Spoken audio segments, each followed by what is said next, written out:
Captain of Industry is awesome and you should play it too. My name is Nilaus and this is my thesis and the purpose of this video. This video is not sponsored, it's just that I really love this game and I want to do my part in getting more people to play it, hence this video. Since the video is about raising awareness of this amazing game, then any help on spreading the message will greatly appreciated by me and probably for the developers as well, so please help by sharing the video, liking and commenting.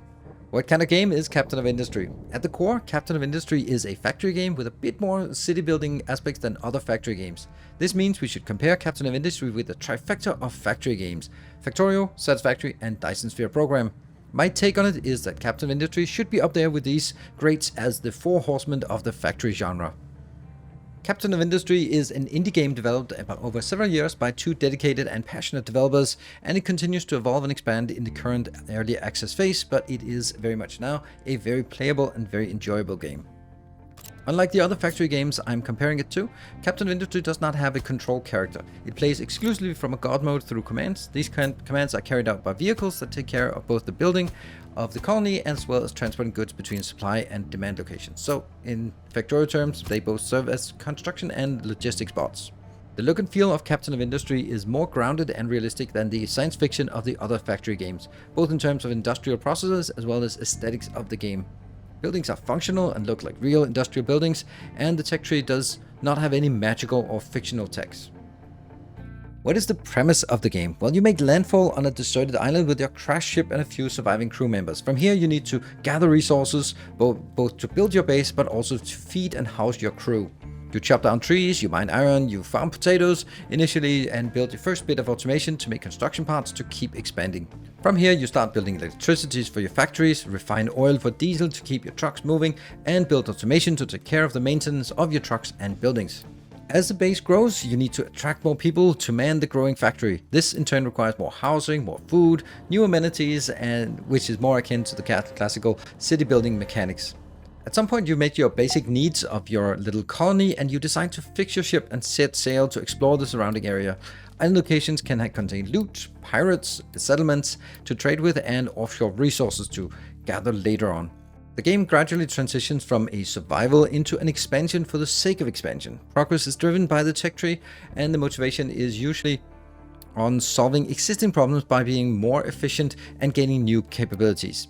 For example, your expanding factory is using too much oil, so you can research docks to access offshore oil facilities, or you could research a better refining and make a new oil refining plant in order to get more use out of your existing oil reserves.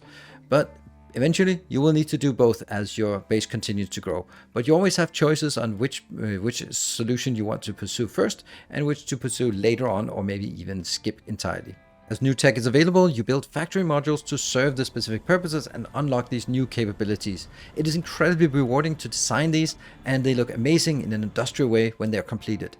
From the very basic iron smelting built initially that requires ore and coal, but then produces slag and exhaust in addition to the desired iron plates, to the advanced oil refining into heavy, medium, light oil, and the subsequent cracking into fuel gas and diesel, and it's all balanced.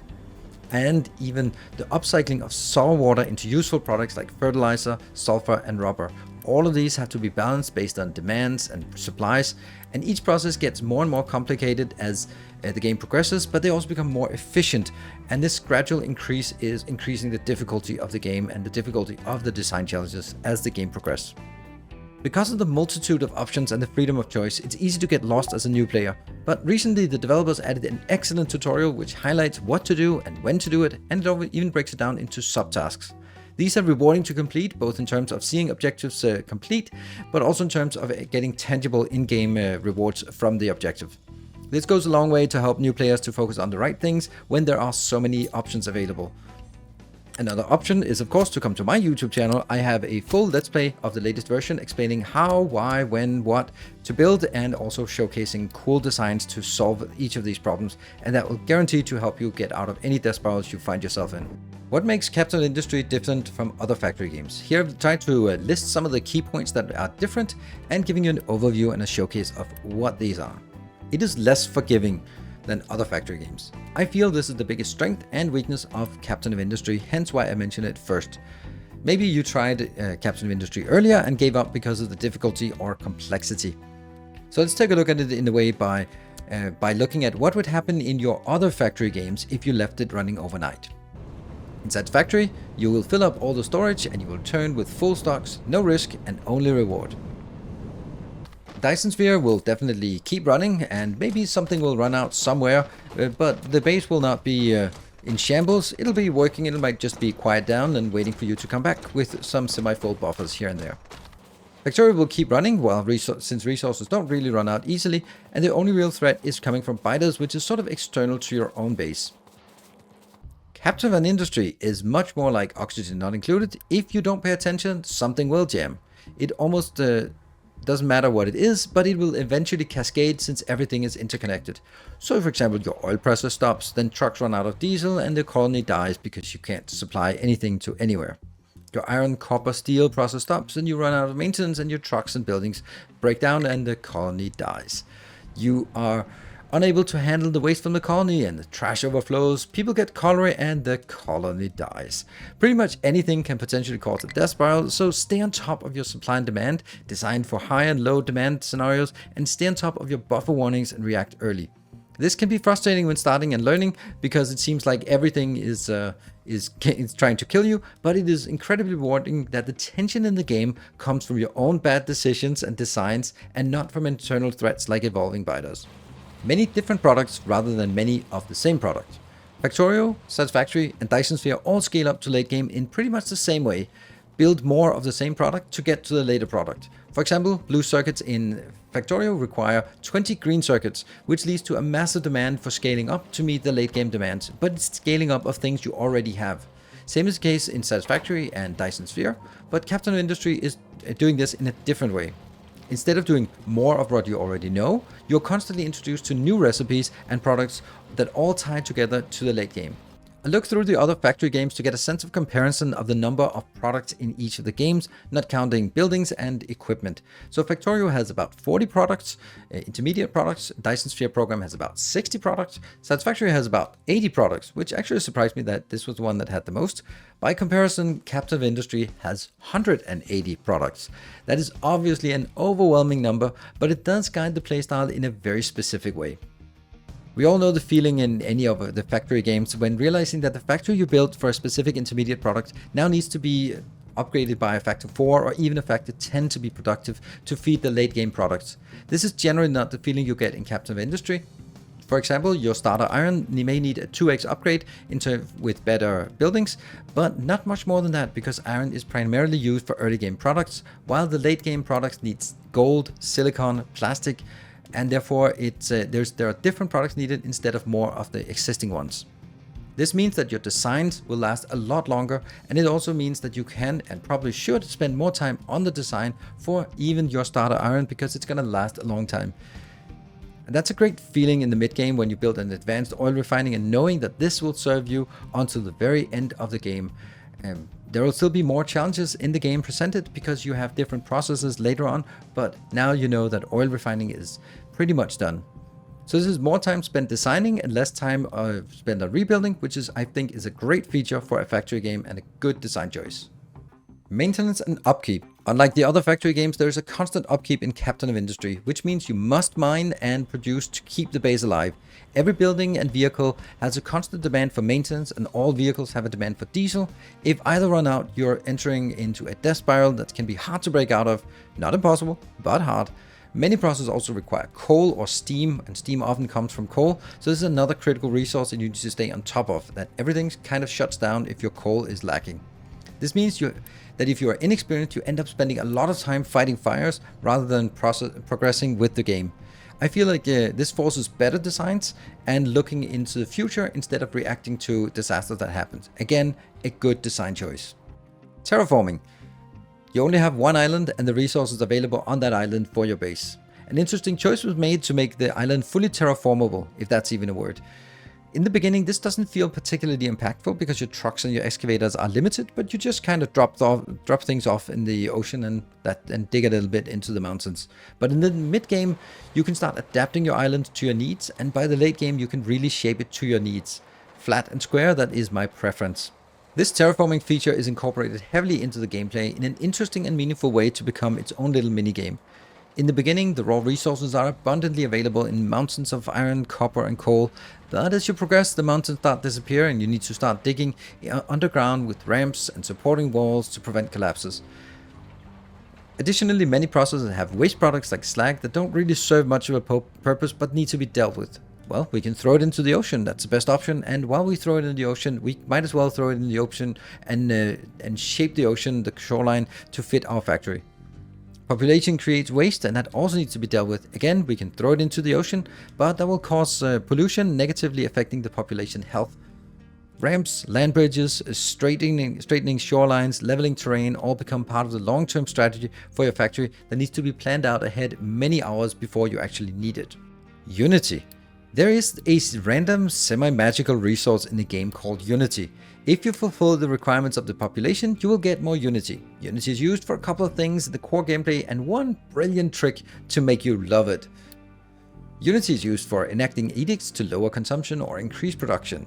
Unity is also used to maintain offshore resource sites, and it's also used for speeding up temporarily speeding up production in buildings.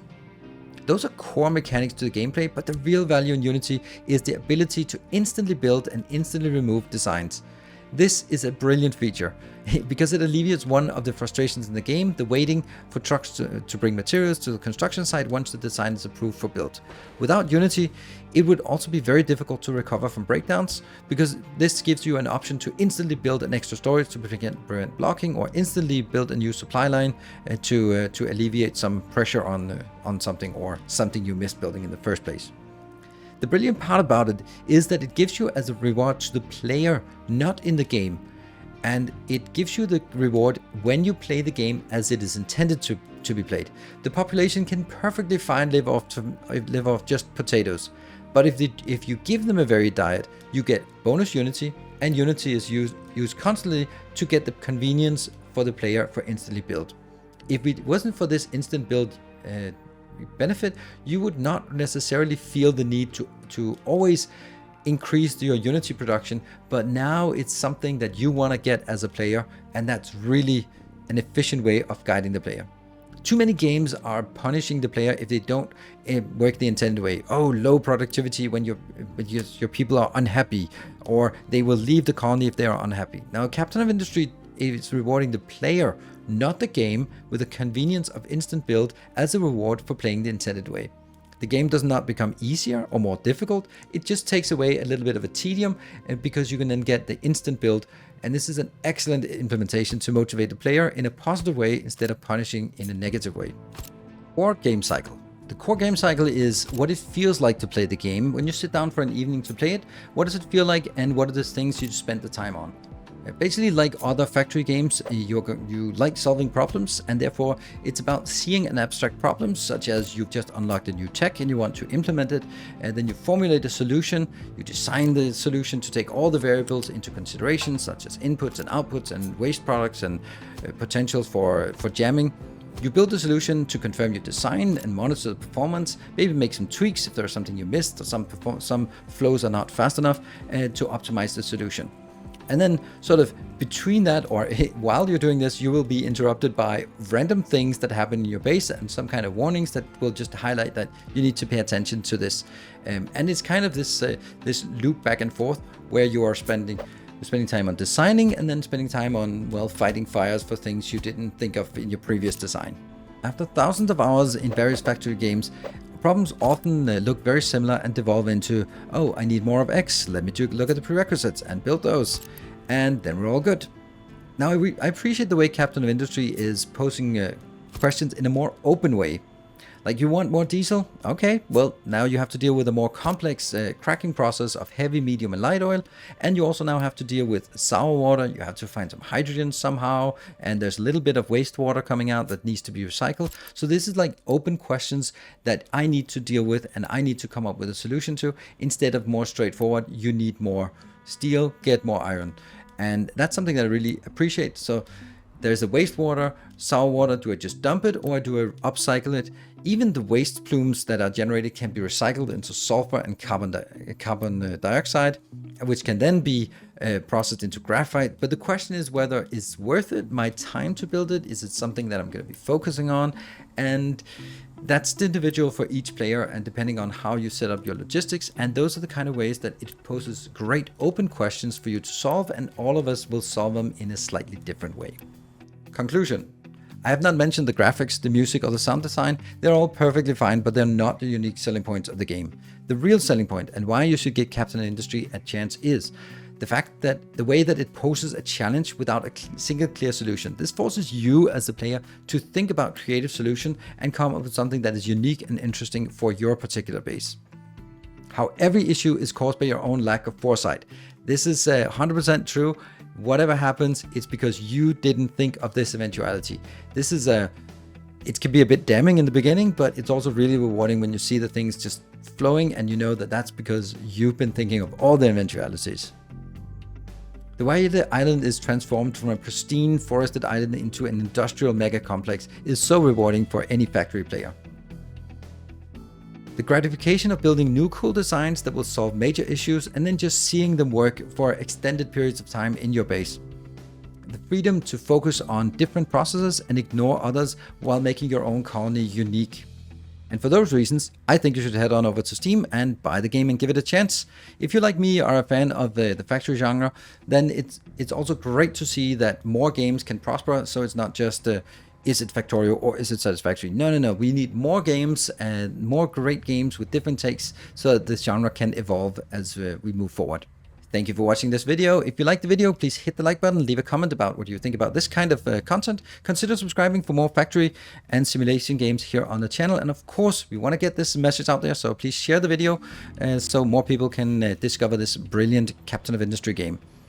If you want to support the channel, then I also have a Patreon, and a pledge gives you access to all my save games and pretty much all the games I play, which is a great help if you're getting stuck and want to be inspired by some of my designs in whichever factory game you play. Thank you for watching. Until next time, take care and stay effective.